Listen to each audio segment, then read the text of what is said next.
Well, welcome everyone to another episode of the Rod and Staff podcast. I'm Rod Saunders from Jew and Greek, and my partners in crime tonight are Gabriel Bello and my buddy Marcus Curtis. Say hi, guys.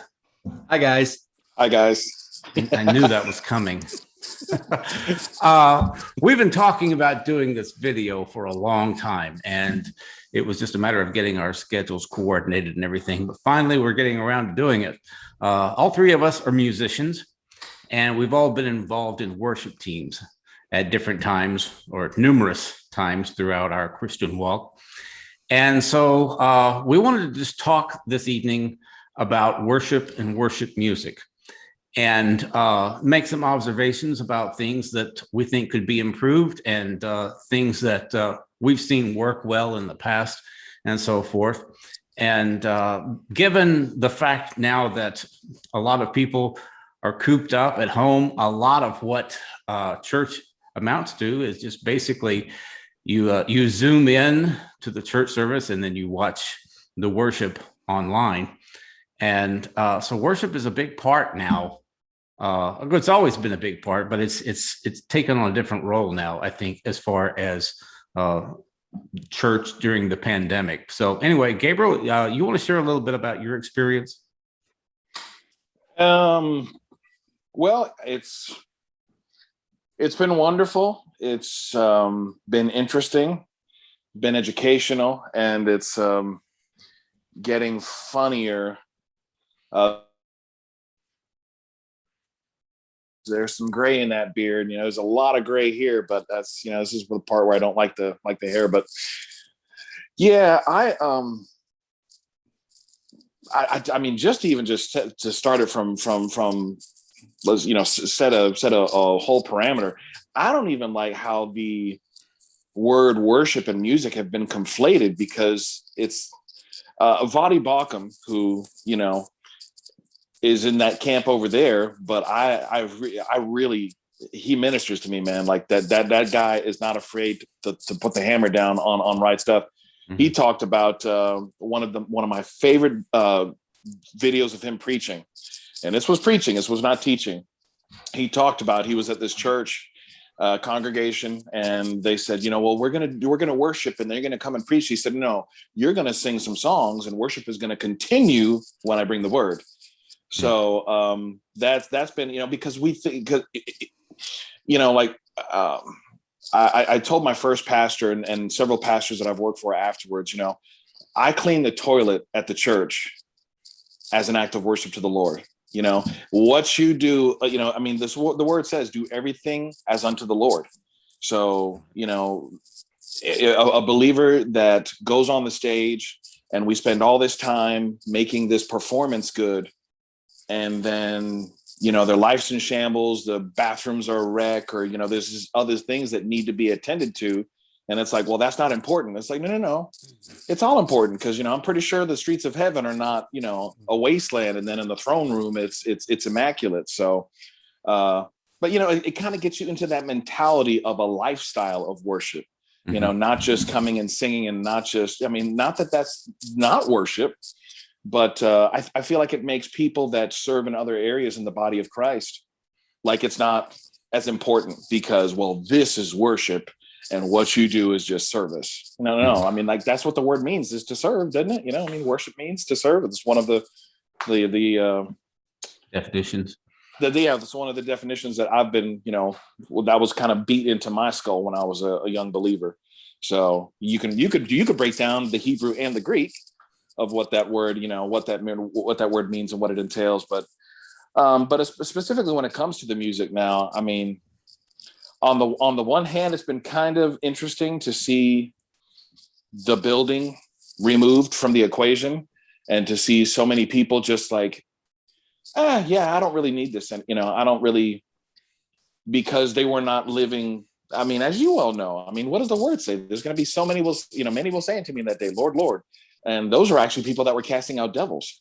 Mm-hmm. But a lot of folks that have just been like, I don't really need this anymore. But the folks that are real and really do have a hunger and a thirst for righteousness, and want to see the kingdom progress, and want to see people's, lives changed, and Um, yeah, I feel like it's been like a pre-phase of the separating of the sheep and goats, because some folks just don't care, and they've just gone into doing what they want to do and living their lives as they want to live their lives, redefining. I was just literally watching a video right now that right before you hit me up and reminded me. I was like, hey, it's go time, about a very famous Christian music artist redefining or skirting away from the answer when asked poignantly about a sin, and just not didn't even want to answer the question. I'm like, what are you afraid of? It's not your opinion, it's what the Word of God says, and you're clear that sin is sin. But anyway, I'm getting into a little bit of an aside. Well, actually, no, not totally. That deals with a lot of what we deal with right now in our music in the church, because we are so subtly, I believe the enemy is slipping in, and we're not heresy hunters, so I don't even want to use but I would say wrong doctrine in our songs, just slipping it in, and people get and there's debate and there's discussion, and this is viewed as a bad thing. Just shut up and sing the song, man. You think too much. It's I'm like, I think too much. You want me to be a dummy and come into church and not question, or just sing what's on the screen without question? Now, have you seen a change over? I guess you've been doing this for like 20 years or more. Have you seen a change in the presentation of worship music over the years from, like, say, because I know in my 40 years now of being involved in church music, I've seen a slow move away from kind of extemporaneous worship to a more programmed worship program. And I've seen, lyrics being watered down and so forth, to where the emphasis is not so much on entering into worship as it is getting a certain sound and a certain vibe from the platform. Which can be very easily done. Music is manipulative. It's emotional. Exactly. Yeah. And that's like the base level at its base, in its carnal natural state. This supernatural thing, I'll quote good old Cord or Chort Cavis or Travis, that Canadian preacher guy that said, music is the only thing in the earth that was not made in the earth. So this otherworldly thing, because the angels were singing before there ever was, a planet Earth and a universe. Good point. So we're going to be doing it eternally too. And so we have this thing that at its base, it can take somebody, and you can be, we all know you could be having a stinking rotten day, get in the car, turn on the radio, and a song you love that you haven't heard in forever just comes on, and instantly your mood is changed. Instantly. So we know music it goes right through the skin, the muscle, the bone, goes right to the soul, and can twist the spirit. So exactly like you said, we've gone from this, hey, spirit led, to a show. And I'll tell you what, the first thing I thought of when you were talking, Rod, just now, I think it's funny, just even in the external nature of our presentation, how we've gone from, we don't want to look anything like the world. You are going to, I got, that was the old testimony back in the days. I used to be a biker. I used to be a drug, and I came in the church with, busted up jeans and a leather jacket. And then you come in and, you come in like the next Sunday after you got saved, like a brand new person, like shaved and clean. And not that it's about the appearance, but it is that eventually should change. But now we want to look exactly like the world, because that's what people like. So they come in the church now and it's like, oh yeah, this looks like everybody on TV, on YouTube, and all the talking heads.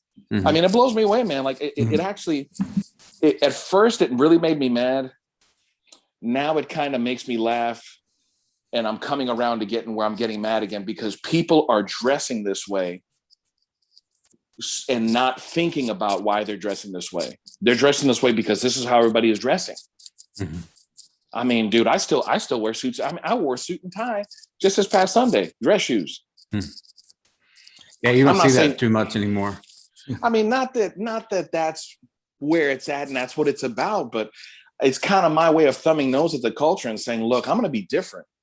Mhm. You're not going to come in here and look at me and say, you know, oh, he's trying to be like somebody else. No. I'm trying to be whatever the world is. And that was the whole purpose of why the Lord told the Jews to be so weird. You're going to dress this way. Guys, you're going to do these crazy curly things with your hair. You're going to have these talit, these things hanging from your tzitzit. You're not going to eat these things. The people are going to be like, these people are weird. They're different. That was the point. That's the point. I mean, obviously there was benefits, and you know, the Lord has his ways, and his ways are higher than our ways. But I mean, like, dude, like, I feel like we're a bunch of spies, man. We're out here like dressing and trying to be just like everybody. Spies for Christ.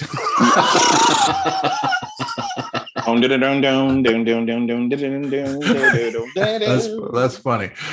Yeah. Well, I think that you can't have, or you can't talk about worship unless you also talk about praise. Praise and worship go together, and there's, you know, so they go together. And I've been around since the 80s. I started playing bass in church, and we got some pretty slap happy things going there. You know, we slapped the bass and that kind of stuff, and it got emotional. But then we had other songs that were slower.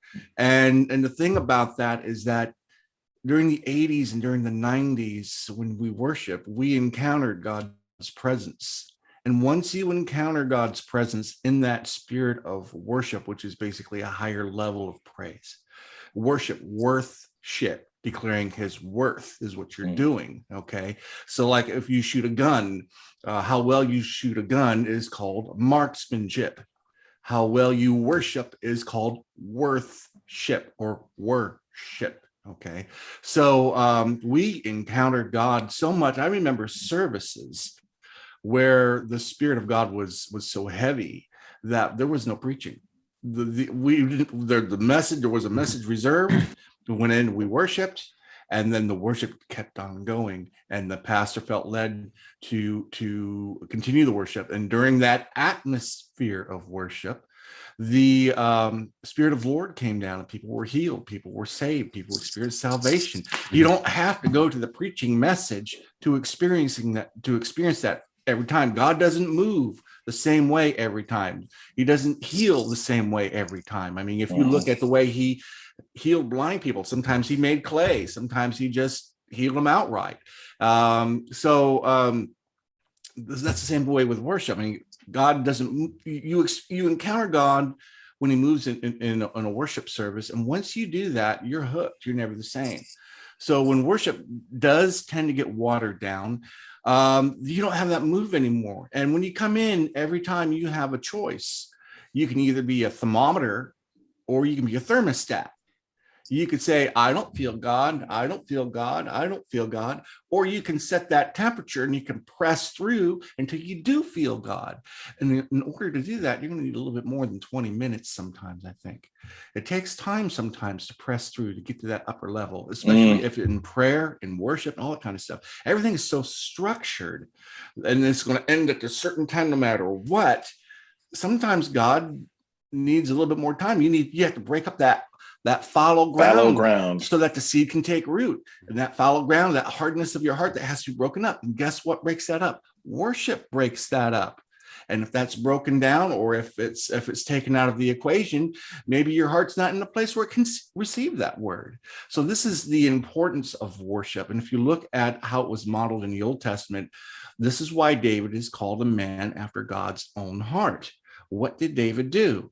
Well, he took the Ark of the Covenant and he put musicians all around the Ark of the Covenant to worship God day and night. Okay, now this is interesting because we're still in the Old Covenant. This is the law of Moses. You can't go into the Holy of Holies without getting killed. You're going to get blasted. But here David takes the Ark and he puts musicians around the Ark. They play before God. And then the law of Moses is taking place to the north. I think it's Gideon or somewhere to the north this is going on. I have to look at the map to get to the exact place. So here you have the old covenant going on without an ark, and the ark is got all these musicians around. That's a New Testament form of worship. And what did David do when he did that? He set up scribes to record what would happen. And in the next 200 years, we got the book of the Psalms, the prophetic Psalms, Psalms 22. All of the Psalms came about through worship, every one of them. And in the Psalms are instructions on how to worship. So if you're wondering how you worship God, how you get that closer contact that we've experienced in the 80s and the 90s and kind of ended towards the end of the 90s, going into the 2000s. If you're wondering how to get that presence going, you have to go to the Psalms. It says, praise him. Speaking is mentioned, clapping. We enter his courts with thanksgiving. We enter his courts with praise. You enter the presence of God. You start to, when you begin to praise God, be thankful that praise starts you entering that presence. And then when you get to that higher level of worship or worship, there are further instructions. Raising your hands. The Bible says in 4 places in Psalms that when you raise your hands, you raise your heart to the Lord. So this is the intricacies of worship that I think people don't know why we do what we do, and it's all scriptural. It can be all found in the Psalms. So even though Psalms is kind of in the Old Testament, it's really not of the Old Testament because it's a New Testament type of worship. Our instructions for worship is found in the Psalms. But what I see in this day and age is it went from that worship of God to an entertainment mode. And Jesus said, if I be lifted up, I will draw all men unto me. It's the Holy Spirit that does the drawing. But now we're seem to be relying on entertainment to draw people and to fix them in. And it's just an observation. I mean, we got the lights, we got the smoke and the smoke clouds or the fog machines, and those things make my throat raspy. And I had to stop going to churches that had those because I'm walking out of the service and I'm coughing. And let me interject one quick thing right there. I'm gonna add something right there. Right. We spend more time programming those lights than we do in prayer. Oh yeah. Continue. Yeah.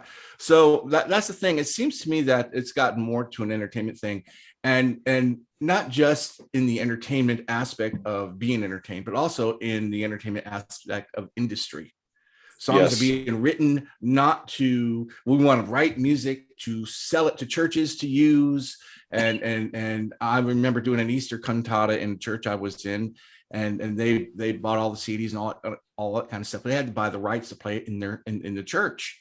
When you have to get permission to play worship music in your church and pay a royalty, then you're in the industry section of it, and it's become an industry. It's become a big business, and it's kind of, it reminds me of the money changers outside the temple when Jesus went in and kicked them all out. So, and then the words, and this is a few years back, I noticed some of the words in some of the songs, there were oohs and ahs, and that does nothing for me. Worship to me is declaring God's majesty. We extol him. We raise him up. We lift him up. And when we lift up the banner of the Lord, then that lifting draws men to him. Yeah, you've referred to some of the worship tunes as Jesus is my boyfriend songs. yeah, that's what it is, pretty much. That there's not a lot of worship. It's just about how beautiful he is, and looking into his eyes and stuff like that. Which there's nothing wrong with that. No. Yeah, it's just how you put. I mean, I think it's in the Psalms about gazing into the presence of the Lord, but the other lyrics that go along with that, you might not even realize that the song is about Jesus. It could just as easily be about some girl singing to her boyfriend. Right. But I think the reason that we've got the lights and the fog machines and things like that, it's pretty much started, I think, when worship concerts began, and they wanted to create a concert environment. And so all of these young people would go to these worship experiences instead of going to a rock concert or some. And I get that. There's nothing wrong with that. Some secular event, right? I don't think that there's anything wrong with that, but eventually those concerts became our worship music. Right. And that's where I see the problem. If kids just want to go out and go to a concert somewhere where they're singing Christian music and they got the lights and the fog machine, that's fine. But when you come into church, this is not entertainment. Yeah. And Right. it needs to be a different atmosphere, I think. Right. But it does work. It definitely, I mean, once churches saw the numbers some of these Christian concerts were getting, they decided, well, if we're going to get the numbers in our church, we're going to do things the way that they're doing them out there. Right. Thus started the non-denominational church, when all the Baptists saw, hey, we can take that charismatic music and put some lights on it, and we don't even have to worry about raising our hands or shouting or speaking in tongues, and they'll come by the droves. Right. Yeah, we'll just call it freedom something or other. And they take the denomination name off of the church. Right. And now, so you don't know what their beliefs are. You don't know what the denomination is. Everybody's lifting their hands. Everybody's got the same experience. And now all you've got is just one big, what's the word that I'm looking for? Everything is just kind of bland and this homogenous. That's the word I was looking for. Thank you. Homogenous. Yeah. And it's the same thing is happening theologically, I think. Preach, brother. To a certain extent, because I grew up Baptist, and then I went to an Assembly of God church for years. And when I went to an Assembly of God church, they were completely different from the Baptists. Now, when you went to that Assembly of God church in your worship services that you went in that day, do you remember the power of God coming down in some of those? Oh yeah, what you were talking about a minute ago, where the preacher would just not even preach. I remember Brother Alcorn, my Assembly of God preacher, many times the worship would start and he would just go up to the platform and he'd say, I had a sermon all planned, but he said, the Spirit of God's moving. We're just going to go that direction. He said, just go ahead and sing a few more songs. Right. And we would do that. And there was no, there were no click tracks, and all the musicians had the track in their ears and all of that. Yeah. We just, we would just wing it. The worship leader would point at the piano player. I remember so many times that he would point over at the piano player and pick up two fingers. And what that means is two flats. Give me lead into B flat. Right. And so the piano player would play an arpeggio. She doesn't even know what song he's going to do, but she leads into it and he starts singing, and all the orchestra, we just, pick it up and follow along. And it was amazing how the Spirit of God would move when everybody would just, try to get in sync with the worship leader and figure out what direction he was going. Right. And sometimes I saw things happen that, sometimes we would just vamp. We would just play one chord, and the drummer would do all kinds of embellishments on the cymbals and stuff. And people would just start singing in the Spirit. Right. Right. For 5 or 10 minutes, you didn't hear anything in English. Right. And I know there may be some people out there, that's not scriptural. I know there's going to be people, but when you walk into a place like that and that kind of thing starts breaking forth, and then you experience the presence of God, and you're in the presence of God, you're in the throne room, and then you're looking around, it's a different place. You walk into a different place. It's totally different in there. Yeah. And once you experience that, and then you see how watered down things have gotten, and it's not just any one church. This is kind of a thing that it's become too automated, I think. And same thing with the music industry. I mean, they don't even use real drums on their stuff anymore. They're getting away from real instruments on things, and this become automated and I guess I hate to say this, but plastic, kind of, and we need to treat worship like prayer. Worship is just as powerful as prayer. If you worship and you worship right, then you pray twice, really. Yeah. So I think it's the undisciplinedness of it, man. We've gotten because we've lowered the bar so much. I mean, when you're a worship leader at 13, I mean, dude, I started playing in the worship band at 13. Yeah, me too. But I was not ever given, here's a microphone, lead the church. Yeah. You're not ready for that. Yeah. Yeah. Very, very, very few young people at that young age have the maturity, spiritually speaking, because it's just about talent. It's become a talent show. Right. And that's exactly to both of your points about if you don't know how to push to enter the presence of the most holy God, right, and it's not an emotional ride, it is, I can barely play the instrument. And that's why I tell my musicians when I'm training them, if you don't know how to, if you've never been to that place where you're playing and the Lord is, the Spirit is so heavy in there that you cannot play anymore, then you haven't gone far enough. Right. Because that to me is the furthest, that is about as far as you can go. When no one can, when the Spirit of God is so heavy that the musicians cannot even, that human beings cannot function. That to me looks more like the Bible when the Lord shows up. Let me just interject there.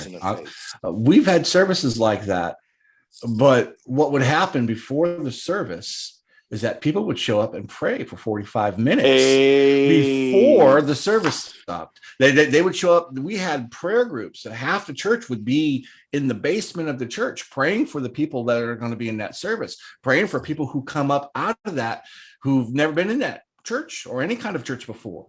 We've moved away from all of that, I think.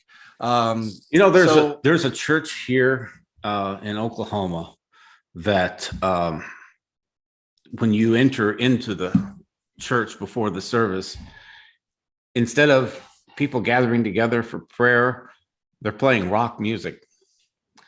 You know what I'm talking about? Oh yeah, that is not uncommon, unfortunately, these days. Like secular rock music?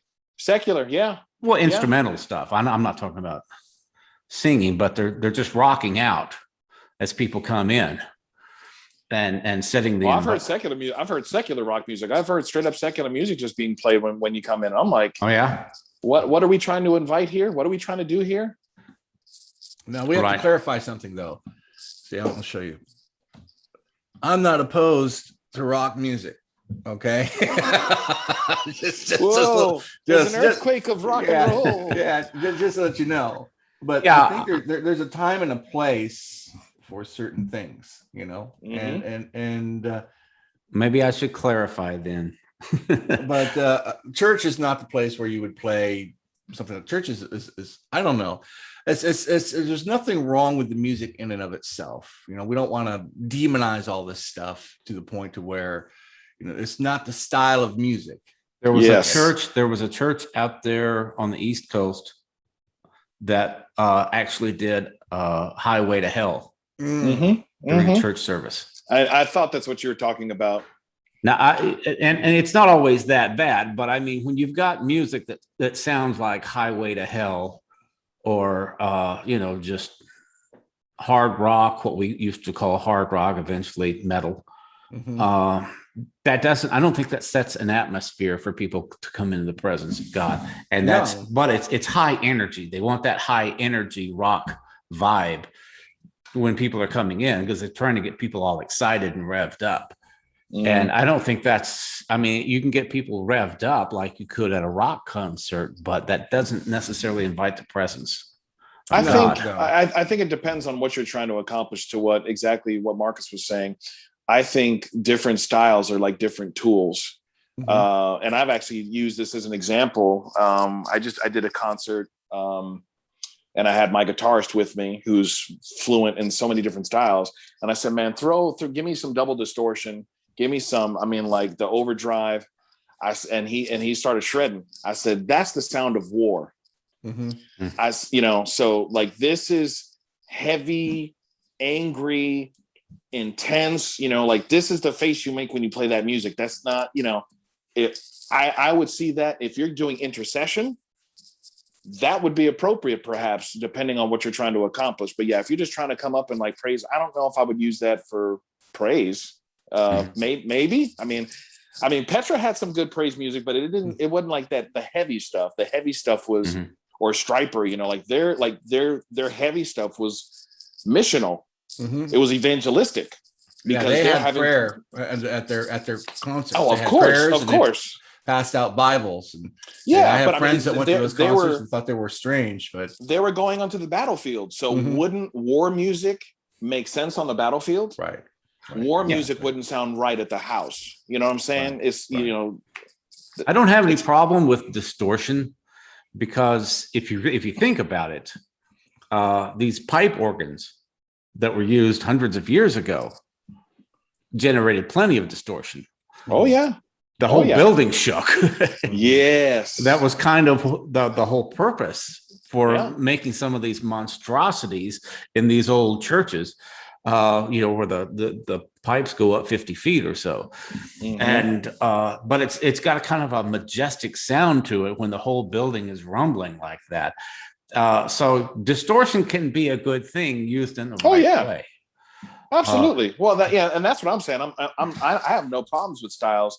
It's just knowing how and when to use them, and it just goes again to the ignorance of this generation of church musicians that, they don't know music, they don't know theory, they look at what the world's doing and they're like, hey, let's do that, and that started in the 90s, like exactly what Marcus was saying, when it became industrialized, when it went from the Jesus movement of all these guys people getting saved, and they're like, hey, I want to make records for Jesus, Keith Green, I'm just going to give them away. I'm like, how can I charge for the gospel?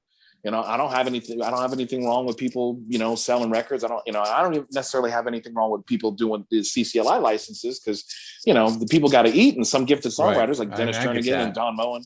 Yeah. But there is pointing out there's an industry side to it. Absolutely. Which kind of takes precedence over the spiritual side of it. We're imbalanced. We are incredibly imbalanced because it was a little bit of industry, a lot of spirituality, and then we found a nice balance. And now we've gotten real industry. That's exactly right.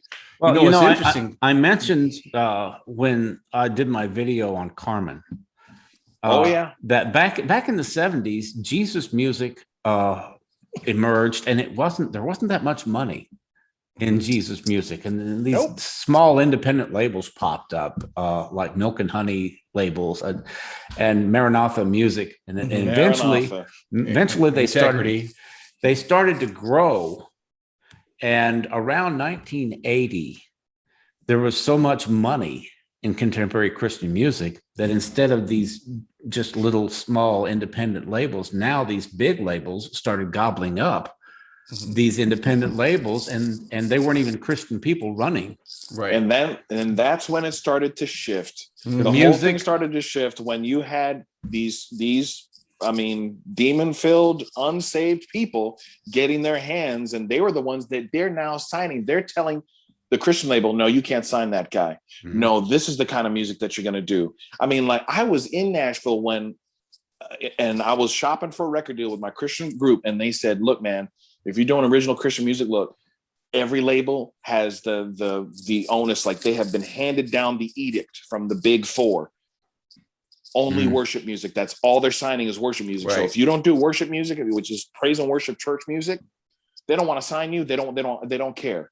And it's contemporary praise and worship, by the way. It's the worship today, not 10 years ago or 15 years ago. Yeah, it's basically it's the 4-chord wonder stuff. Mm-hmm. That's what we wanted to sound like, like those. Mm-hmm. It's kind of funny, we got the big four, and for the record labels, and I feel like we just have the big four with Christian music, with our church music, and I'm not afraid to name names, but if we're not naming names, then I won't name them. But I'm pretty sure you can guess who they are. Yeah, I'm pretty sure you can. Yeah, I know. We all know who they are. Just go step into any church, turn on Shazam. You're gonna hear one of those 4 churches.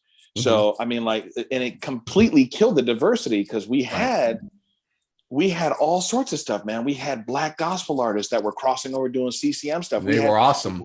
Latin artists, like Salvador, and you still had the OGs like Carmen and DC Talk, and you had all this different stuff. Fred Hammond and Commissioned, and then you started having this next wave of guys like Dietrich Haddon and just all sorts of cool stuff, and even as recent as Lecrae, And now, dude, try to find anything outside of that sounds like modern 4-chord worship song. Dude, you're going to be fine. You're going to try to find it. You're going to be looking at an independent artist. You're not going to be listening to somebody that's big. One of the problems I have is, especially playing bass in churches, they just want you to go boom, boom, boom, boom, boom. Next chord, boom, boom, boom. They don't want you to do any kind of bass run. No, No nothing. flavor. I got to put No something bass into it. lines. No bass No lines. bass lines. All bass lines are gone. It's just a repetitive motion type thing, you know. And the Bible says in Psalms, by the way, play skillfully with Oh, a loud noise. So we are oh. instructed to play skillfully. You want to go there, bro? You want to go there? Yeah. I mean, are we going to go there, guys? Because Sure. I mean, like, I don't want to sound condescending, but I'm fed up. I am fed up with the ignorance of these people that are leading us. I mean, it's like getting a guy that maybe passed the third grade and letting him be your pastor. He can't read. He can't read the Bible, but you're going to let him preach and pastor the church. These are the people that are leading these musical, you know, these are the people that are leading worship in music and church. Right. They don't, I mean, I see them comment on social media. They don't know what scales are. They don't know what modes are. They don't even know half the notes that they play. They admit I can play this one progression and I move my capo. I'm gonna move my capo. Yeah. Where's the skill? Capo. Where's the skill? Where's the skill in that? Where's the skill? And exactly to your point, how in the world, and this is why we've had to compensate with technology and compensate with atmosphere and spend, I mean, millions upon millions of dollars because you have no skill. You're not disciplined. You're not going in there and woodshedding spiritually or musically with what your gift is. God's not going to bless that. So you have to try to move people emotionally. That's funny because moving the capo around explains why there's no more key changes in music. They can't do it. Remember, they can't do it. They have to. We had songs that had key changes all over the place. So that it had all kinds of dynamics just inserted in the whole thing. I remember we would take the old hymns and blend them with some of the integrity music stuff. And Don Moen integrity music, that stuff's hard. Some of that stuff is really hard. We had an Easter cantata we did one year in the 90s, and it was really good, but it was really tough. It took me like a month and a half to learn the whole thing. And then I remember one time the worship leader said, we're going to do Ancient of Days. So I went home and spent a week learning the bass solo in Ancient of Days. I spent a week on that. That guy's a good bass player. You know why? Well, hold on. We have to. Good bass player is understatement. Abraham Laboriel is one of the most recorded bass players in the history of recorded music. He's awesome. And he is a strong he is not just a believer, he's a Jesus lover. He loves the Lord, and he's the bass player on Al Jarreau's recording of Spain. Oh wow. That's how high level that guy is. And that guy played on Little Integrity, Ron Canoli, Ancient of Days. And so we were giving the Lord our best, the best musicians. Vinnie Colaiuta played on Ron Canoli's We Offer Praises album. Vinnie Colaiuta, like that was a few years after he had just played with Sting on 10 Summoners Tales. Yeah. We were starting to pull these believers from the music industry out of the music industry. Right. And like, hey, hey man, hey Sting, I can't do these dates because I'm going to be over here recording this Christian album with Ron Canoli. I'm going to be over here recording this album. Oh, what you working on, mate? Oh, you ever heard of Ron Canoli? Oh yeah, it's a Christian. It's a Christian project with. You're a Christian. Like it just opens up conversations. Right. You're really going to go play for this little Christian artist. You're not going to play for me, one of the biggest artists of all time. Yes, sir. I love you and I appreciate the working with you, but this is where my heart is. Yeah. And these are the musicians that we had playing on those albums. I mean, I actually. Exactly to your point. I'm so glad that you brought up Ron Canoli because I'm a Ron Canoli fanboy. I love Ron Canoli. Yeah. I was healed of cancer playing for Ron Canoli, with Ron Canoli. Wow. During worship? We were playing Whose Report Will You Believe? Great song. And that's when the Lord healed me. Wow. I was talking to a musician who often plays at one of those big four churches I was talking about. This guy's not even saved. This guy's not even really saved. I'm praying he gets saved. And if he is saved, he's so severely backslidden. You'd be like, he's saved? he was sitting there talking smack about like having to go to these churches and play. And at the time he was playing a brass instrument. He had never heard Ron Canoli. I started playing him the Lift Him Up album. He started cussing because he said, why in the blankety blank don't we play this music in church anymore? Why did they stop playing this music? Exactly. This guy is one of the most brilliant musicians I've ever met in my life. And I've met some amazing cats from all over the world. Mm-hmm. And this guy was just, I mean, like the musicianship in just the intro to that album, which from Lift Him Up. Lift Him Up. Yeah. Great album.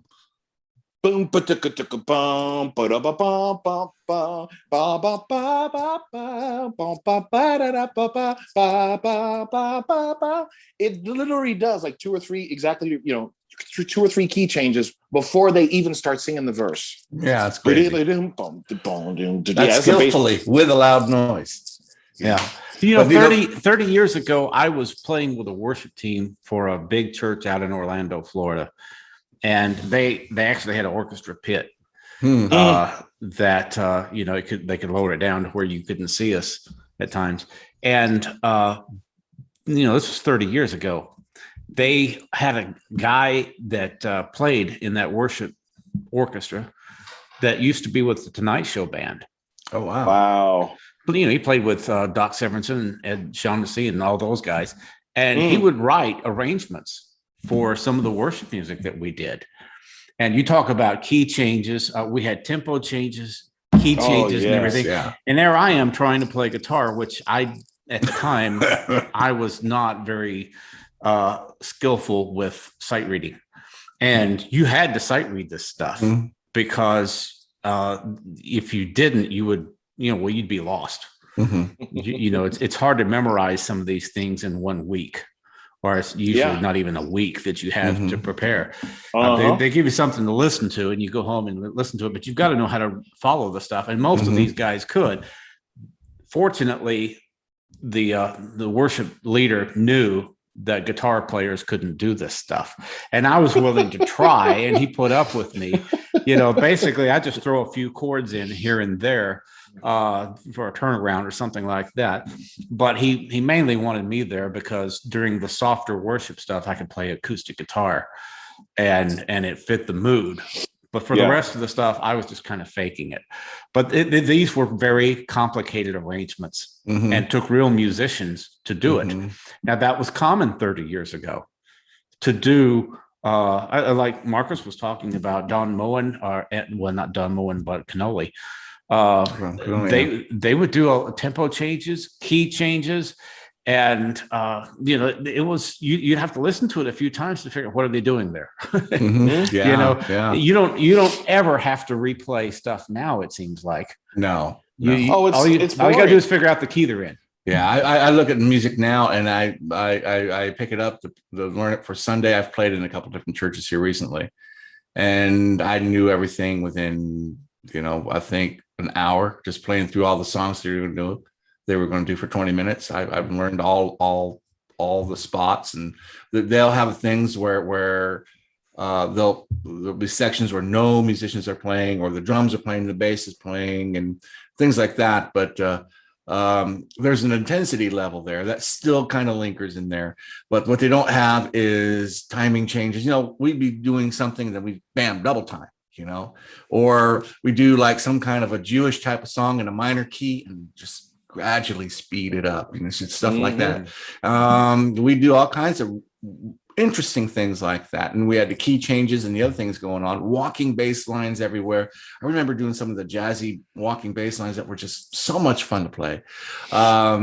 But the thing is just everybody got into it. They were clapping, they were rejoicing before the Lord. They were, and they would raise their hands. Because you actually brought a sacrifice of praise. Right. It's not a sacrifice when you can teach a chimpanzee how to play it.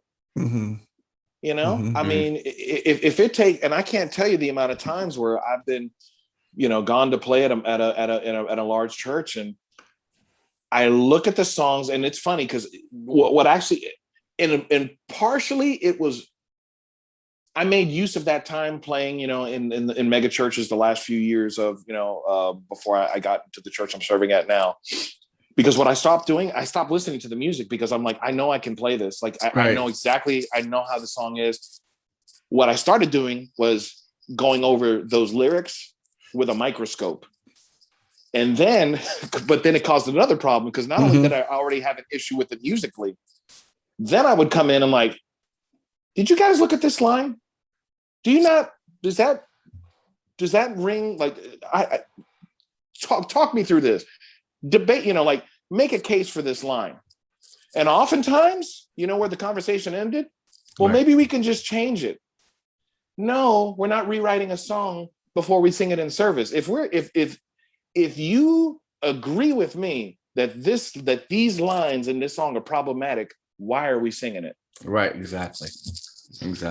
Well, we need to wrap it up here in a minute. I just wanted to end on a positive note. What do you guys think that we can do to move our worship programs in the right direction? We have to go ahead, Marcus. No, you go ahead. You go ahead. Okay. I have been writing, and that's what it's going to take. It's going to take because I've seen so many musicians in y'all's generation, because you guys are just ahead of me down the road. Your generation, my generation, and even a lot of the actual musicians, like kids that want to be professional, the real players. Those of us that are doing have to start leading. Like, it seems like the real musicians in the body of Christ are taking a backseat to the guys that are. And I'm not saying I don't want to make a blanket statement, but there's a lot of people that are leading that are egotist and narcissistic, and they think they are I am the stuff. I'm God's gift to the church, to church music.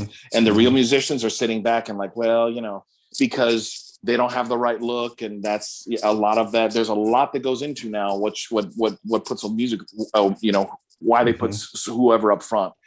And I'm writing, and this was a challenge when the social media was just full of worship war arguments.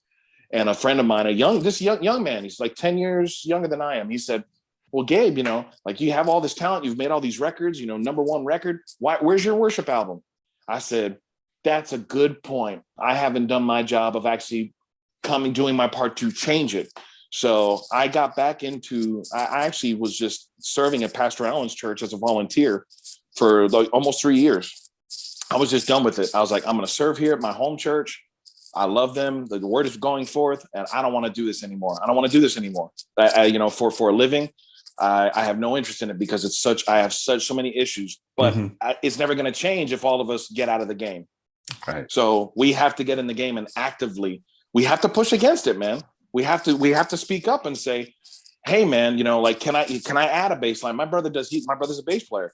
Hey man, I've been working on this all week. I'm going to add this bass line to the song, to get in the woodshed like we used to do and find something that will maybe, fit the song and will be skillful and give it some flavor. And you might see it start to shift and be like, man, where did you come up with that? Well, yeah. You ever heard this album? You ever heard of Ron Canoli? Check out this song. And you might find that worship leader receptive when they see that you've taken that time to be disciplined in what's already put in front. It's what does the word say? Be faithful in the small things. Right. I think Israel Houghton is another phenomenal player too. Absolutely. And I love his whole group. His whole band is great. I think that what we need to do is return to the basics. What we've done basically is we've swapped out an older generation for a younger generation. And in many cases, we force the older guys out to bring the younger guys in because we want to appeal to the youth. Yep. And what we did is we used the worship service as an outreach instead of a communication with God. So there has to be, first of all, you have to teach what worship really is. And you have to return to that. And you have to understand that worship is part of your relationship with God. Yeah. And then God will bring in the increase through the worship when he is lifted up.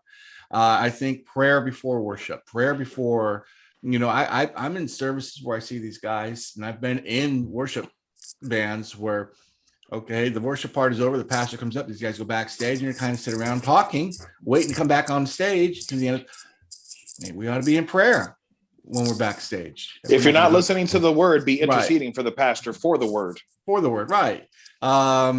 I think prayers is a big part of it, where you pray Absolutely. before you return to that point where you come in. The second thing is maybe we should start blending some of the old with the new. I mean, people like the new, so let's give them the new, but let's take some of the old and put it back into there. Let's go back to some of the as the old, not taking the old right, and sanitizing it to where it sounds like everything just now. Just four chords, right. Let's bring in actual worship music, crown him with many crowns. It actually lifts up the glory of God. That's what we need to do, and get into that glory, and then add trumpet sections into the, that kind of stuff. Where are the choirs nowadays? How come there are no more choirs? Right. Let's get I have an choirs answer back for that. I have an answer for that. We'll have to do that next time. Yeah, we'll do that next time. That's going to be long and drawn out. But choirs, man, that was great when you're singing in the choir. That gives people who sing, who maybe can't be in a part of the band, gives them an opportunity to minister with their talents. So, man, I'm with you, Marcus. We need bring the choir back, bring the horn section back, bring the orchestra back. Right, bring the orchestra back. I've posed this question to many modern worship leader. So you got an oboe player that plays for the orchestra. Like I live just outside of Charlotte. You got the first chair oboist in your church. She wants to serve in your music team. What do? You put her on the bench because you don't, or do you create a room of somewhere for that oboe, for that person that is a professional, skillful, trained musician to use their gift to bless the body and to bless our Lord? Well, the problem is, if you do incorporate that oboe player, you're talking about introducing styles of music that the other band's not used to playing. So now, in addition to needing an oboe player, you're going to need some trumpets. You're going to probably need a trombone, maybe, and you're going to have to write some music, son, because I guarantee you she's probably not going to play by ear. Yeah, and you don't have to write music. You just go back to some of the old stuff. Go back to some of the stuff that the Integrity Music put out in the 80s. That stuff's phenomenal. Yes, it is. All the horn sections they have in that stuff. Yes, it is. Just grab all that stuff. And you don't have to do the whole thing. Just take some of that and incorporate it with the new and blend it together. That's where we have to step up, Marcus, because these kids, they don't know those songs. We have to teach it to them. Every congregation I go to, I teach them Dennis Jernigan tunes, and they're like, "Man, this is so great. When did this? Is this new?" I'm like, "No, it's 30 years old." Yeah. Go ahead, Rod. And I think that's a big part of it is teaching. I think things aren't going to change until we start teaching about worship, until we teach musicians how to play skillfully, until we teach people how to enter into worship instead of coming to be entertained. I think that's a big key to changing. It's got to come from the pulpit. The leadership of the church has to say, we're going to worship. We're not just here to be entertained. We're not just here to watch the lights and to enjoy a rock concert environment, but we're here to enter into worship and lift up Jesus. And so this is kind of what I wanted to drive home through this discussion is it's time that we, start thinking about what worship is and how we can make the changes that we need to usher in the presence of God, to see the Spirit of God move like some of us older guys have seen happen in the past. Amen. Gabe and Marcus, thanks for joining me. We're out of time. Thanks everybody for watching. Stay tuned. We got a lot more like this coming. We'll see you next time. We'll see you later. Blessings.